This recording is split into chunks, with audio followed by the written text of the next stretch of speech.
حضرت ابو سعید خدری رضی اللہ تعالی عنہ روایت کرتے ہیں، شعب الایمان کی حدیث ہے، حدیث نمبر 3635 ہے۔ نبی پاک صاحب الولاء صلی اللہ علیہ وآلہ وسلم نے ارشاد فرمایا، جب رمضان مبارک کی پہلی رات آتی ہے تو اللہ تعالیٰ آسمان کے دروازوں کو کھول دیتا ہے اور یہ دروازے آخری رات تک کھلے رہتے ہیں، اور جو کوئی بندہ ماہ رمضان المبارک کی مقدس راتوں میں نماز پڑھتا ہے تو اللہ تعالیٰ ہر سجدے کے بدلے 1500 نیکیاں عطا فرماتا ہے۔ پھر اللہ تعالیٰ جنت میں سرخ یاقوت کے ساتھ اس کا ایک گھر بنا دیتا ہے۔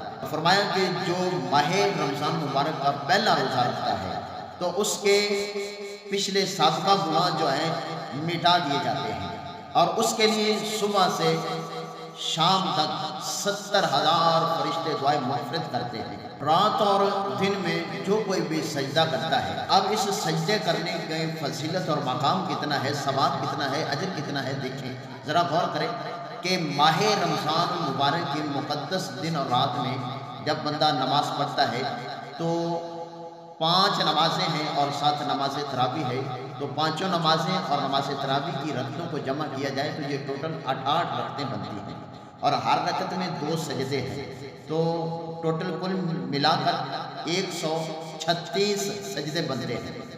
اب ایک سجدے پر 1500 نیکی عطا کی جا رہی ہے۔ اب جمع کریں اس کو تو کتنے بنیں گے؟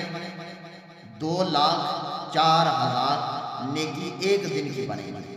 اب 2,04,000 کو 30 کے ساتھ آپ ضرب دیں گے تو یہ ٹوٹل ایک مہینے کی نیکیاں کتنی بن جائیں گی؟ تو یہ ایک سجدے کے بدلے 1500 نیکی عطا کی جا رہی ہے۔ جو سجدہ کرتا ہے تو اس سجدے کے بدلے جنت میں ایک درخت لگا دیا جاتا ہے، اور اس درخت کا سایہ اتنا ہے کہ انسان گھوڑے کے اوپر سوار ہو کر 500 سال تک سفر کرے تو اس درخت کا سایہ پھر بھی مکمل نہ ہو۔